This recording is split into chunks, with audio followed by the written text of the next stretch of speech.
Pessoal, Felipe aqui em mais um episódio do programa Demais da CA Makers, Jornada da Diversidade.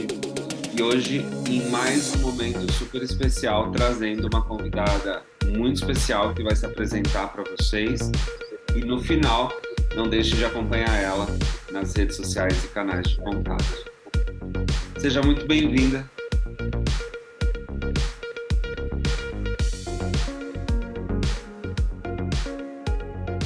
Neide, se apresenta aí para nossa galera. Obrigada. Oi, Felipe. É um prazer estar aqui com você. Me sinto honrada pelo convite. E é isso aí, vamos embora. Neide, você sabe que assim, é uma escola de inovação e os nossos alunos, eles acompanham vários conteúdos nossos. E esse é um conteúdo muito especial, porque é um conteúdo baseado aí na jornada do herói. E a gente chegou no episódio da ressurreição, né? Que é o momento aí que o herói ressurge. E a gente vai bater um papo para entender aí como foi para você ressurgir e hoje ser uma figura inspiradora para outras mulheres e para outras pessoas. Então, sinta-se muito bem-vinda e saiba que o seu conteúdo vai tocar muita gente e eu acho que a gente vai plantar boas sementes aqui hoje. Neide, o que você faz hoje no mercado? Qual que é o seu trabalho? Qual que é o seu dia a dia? O que você oferece para as pessoas enquanto atividade profissional? Hoje, aquela música do Raul Seixas, eu prefiro ser essa metamorfose ambulante, me definiria, porque eu estou em várias áreas ao mesmo tempo. Hoje eu estou produtora artística, é o que eu estou fazendo assim de mais efetivo, além de trabalhar com marketing, sou mentora e de posicionamento de carreira, de desenvolvimento humano. Também canto e produzo, então não nessa ordem, mas eu faço um pouco de cada coisa.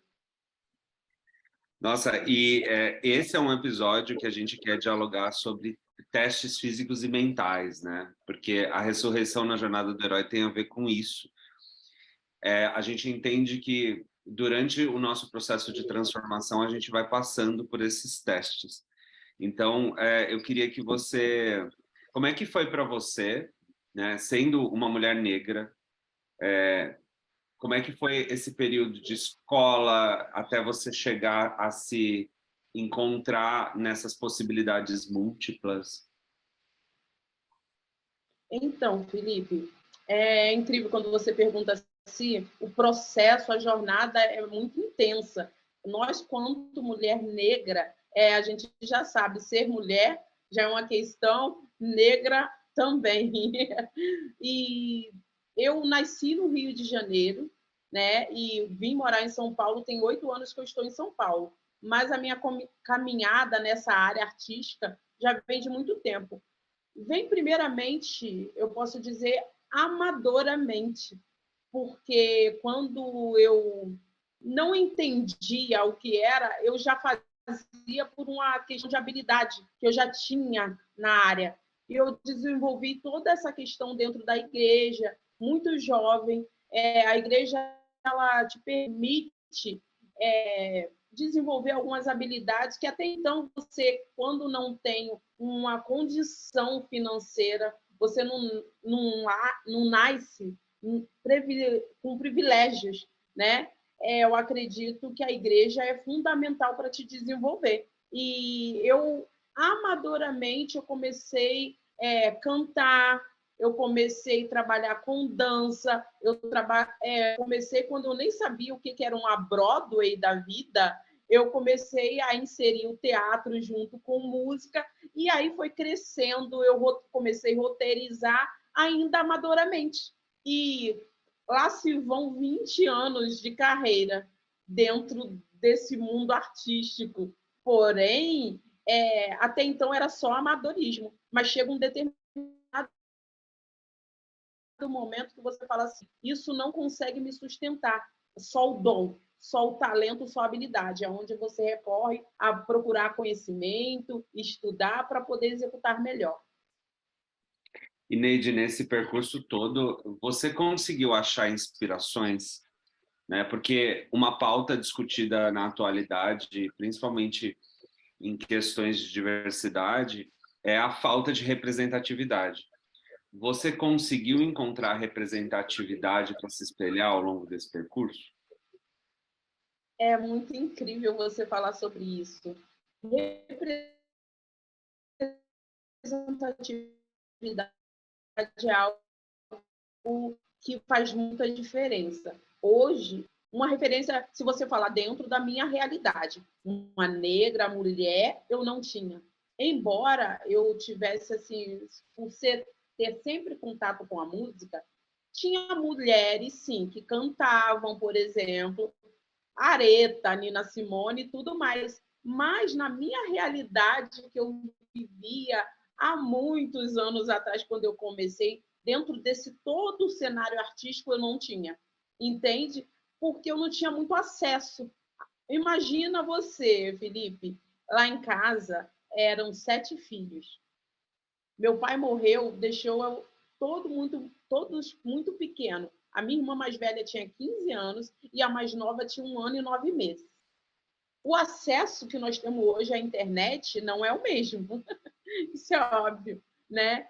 E, assim, eu não conseguia ter essa acesso a informações, eu não conseguia ter essas referências tão facilmente. Embora, por se envolver com música, eu conhecia muita coisa, entende? Mas, assim, como internet hoje, eu consigo, de onde eu estou, conhecer a Broadway, por exemplo, né?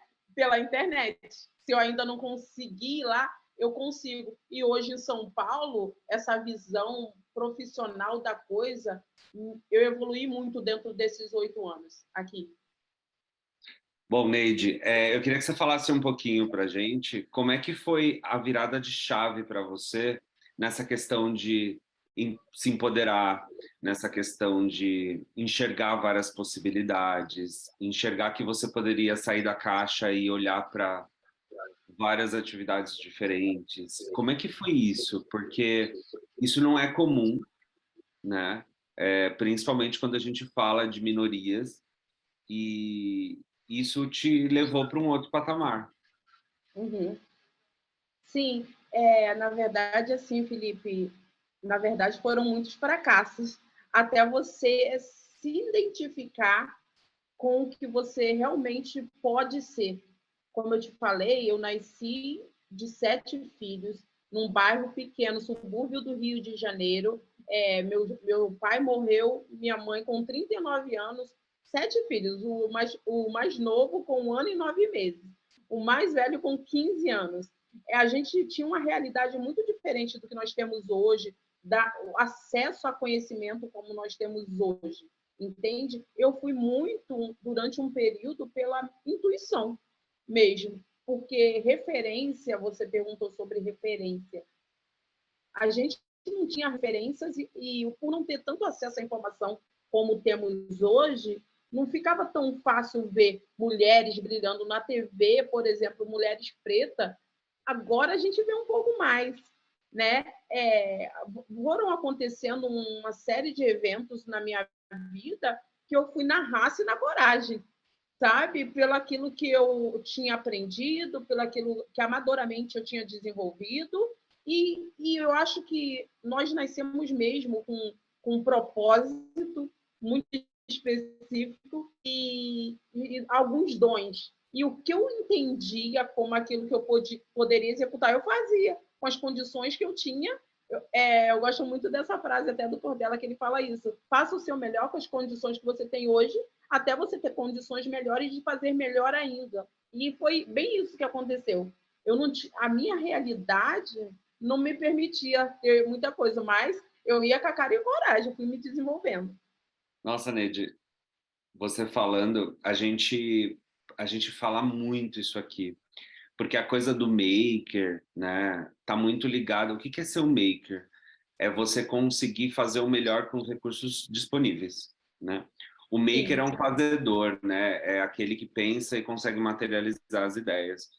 Então, acho que tem muita convergência e talvez essa seja uma frequência também aí da sua conexão com a gente, né?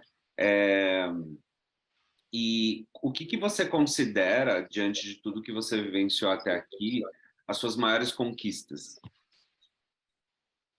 Eu acredito que vencer o medo. Eu, Felipe, há pouco tempo atrás, por eu ter que vencer tudo na garra, na coragem, eu me tornei uma pessoa muito exigente, um perfeccionismo exacerbado, sabe? E isso eu tive 18 anos de liderança no Rio de Janeiro. O último, por exemplo, eu realizei um musical. O último musical tinha 200 pessoas no elenco total, junto ao staff. Então, você vê que eu tinha uma equipe grande, que eu vim fazendo um trabalho pequenininho, como eu te falei. Eu comecei com dança, e aí fui inserindo teatro, e tudo aquilo muito de dentro da minha cabeça, porque o acesso à informação, a Broadway, isso foi acontecer muitos anos depois, entende? Eu não sabia o que era aquilo. Eu ia muito pelo meu talento, pelo conhecimento que eu tinha, que eu criava dentro da minha mente, e ia executando. Até que eu cheguei no momento que eu falei, eu preciso me preparar para o que eu faço. Isso só não me dá segurança. E quando eu vim para São Paulo, eu senti muito medo, a cidade é muito grande, tudo muito grandioso. Eu assisti muitos musicais aqui, muitos, quase todos assim que eu tive a possibilidade de assistir. Eu assisti, eu fui estudar canto na ETEC, eu já vim estudar aqui em São Paulo, canto na ETEC, eu sou formada em canto, e tudo isso foi me desenvolvendo, Senac, roteiro, tudo que eu tive a possibilidade de estudar, eu fui estudar, sabendo que eu tinha uma bagagem de conhecimento prático, que eu fui errando, fracassando, mas vencer o medo foi primordial, porque eu fiquei amedrontada diante da grandeza de São Paulo. E aí foi quando eu falei assim, peraí, ou eu alimento meus medos, ou eu vou, encaro com tudo, e eles, se eu alimentar meus medos, eles viram monstros. E foi isso que estava acontecendo. Eu comecei a ter crise de pânico, sabe? Pela exigência que eu tinha em fazer as coisas tão bem feitas, eu achava que, diante da grandiosidade e dos ambientes que eu frequentava aqui, que eram coisas grandiosas, eu não ia dar conta. Aí eu acho que o desafio foi esse, vencer o medo. É muito legal para a nossa audiência ouvir isso, porque a gente está num país desigual, a gente está num país muito preconceituoso, com pouca oportunidade, com baixo espaço para diversidade, inclusão.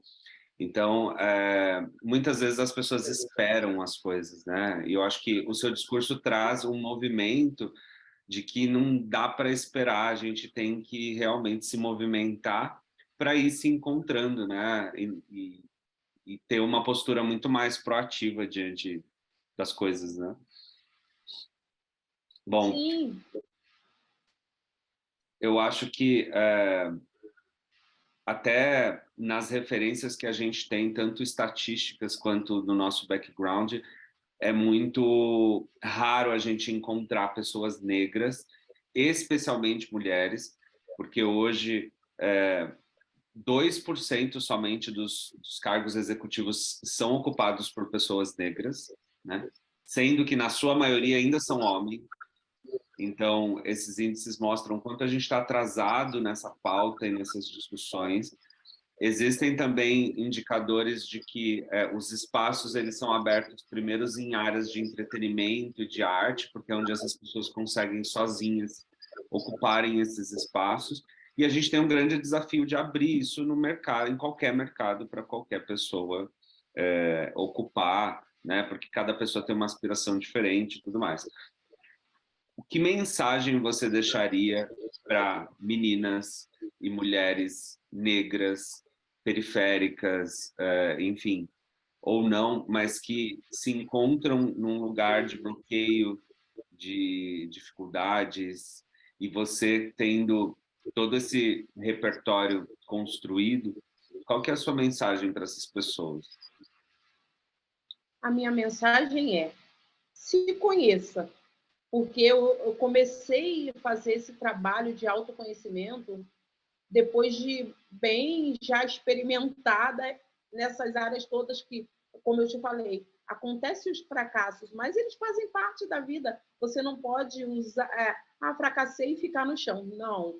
Levanta, seja resiliente consigo mesma, se conheça primeiro, e depois que eu comecei a me conhecer, eu comecei a executar melhor. Vem cá, olha para si, quais são suas habilidades?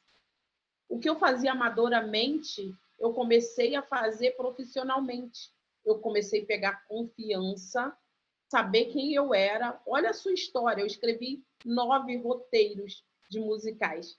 Cheguei a fazer aqui em São Paulo em torno de 5, fiz para a Faculdade de Música Santa Marcelina, um roteiro de conclusão de curso. Então, foi a partir do autoconhecimento e estudar, tenha paciência consigo mesmo.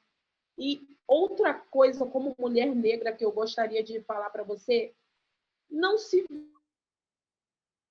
vitimize. Porque às vezes a gente vai para um lugar que ele é a contramão do protagonismo. Sim, a gente sabe que é uma questão ser negra, ser mulher, um cargo, os cargos geralmente são executados por homens, o espaço vai ser mais concorrido. Seja o melhor que você puder ser, mas se você quiser ser protagonista da sua história, movimente, saia do lugar, saia da zona de conforto, se prepare, não se conforme com o que impõe sobre nós, que nós não podemos, que nós não conseguimos, ou então delimitam nossos espaços, não nos dão voz, né? Que é muito sobre isso. E vai em frente, encare seus medos e faça aquilo que você nasceu para fazer, sem se permitir que as pessoas digam que você não pode, porque você pode sim. É muito interessante o quanto o seu discurso todo, né, soa muito acessível, né? Acho que a tua história pessoal e profissional mostra o quanto as possibilidades são acessíveis, sim, para a gente tomar a partir dessa mudança de dentro para fora. E como que hoje as pessoas te encontram, acompanham o seu trabalho, te apoiam, te divulgam? Então, as redes sociais hoje chegaram para nos fortalecer. Eu acredito que, de certa forma, é bem democrático a rede social, onde você pode mostrar um pouco do que você é, um pouco do seu trabalho, né? Hoje, por exemplo, eu nunca me imaginei apresentadora de TV, nunca me imaginei. E simplesmente aconteceu. E mais uma vez, quando você é desafiado, né? Você fala assim, meu Deus, o que eu vou fazer? Eu nunca fui isso, mas você pode. E aí tá aí, @Neide Bispo, você encontra lá no Instagram, tem o canal no YouTube, ainda não está um canal voltado para tudo que eu faço, mas eu prometo que eu vou mexer nisso, está faltando um pouquinho de tempo, já que eu estou em vários setores ao mesmo tempo e cuidar de tudo, você sabe que tem que ter uma equipe muito grande por trás e a gente está no caminho de preparar essa equipe e suprir todos os canais. Neide, muito obrigado pela sua generosidade em ceder o seu tempo para a gente. Foi muito especial para a gente ao longo dos episódios e conversando com pessoas tão diversas e que trouxeram perspectivas agregadoras e diferentes para a nossa audiência, para os nossos alunos. Então, em nome de toda a Cia Makers e do programa Demais, em especial a Jornada da Diversidade, muito obrigado por você ter participado desse episódio e a gente espera ouvir você em outros fóruns, outras vezes. Então, eu queria agradecer você e toda a equipe. Eu que agradeço, foi um prazer enorme, Felipe, compartilhar um pouquinho da nossa história, né? Os desafios são grandes, mas a gente encara todos eles saindo da zona de conforto e nós confiarmos em nós mesmos é o primeiro passo para a gente conquistar o mundo. E assim a gente deixa essa mensagem para vocês que vocês possam refletir e seguindo também outros episódios aqui da nossa jornada, maratone e aproveite cada conteúdo. Sigam @ciamakers em todas as redes sociais e não deixem de maratonar a nossa jornada. O nosso programa existe para lembrar que todo mundo pode ser demais e equipes diversas inovam mais. Até!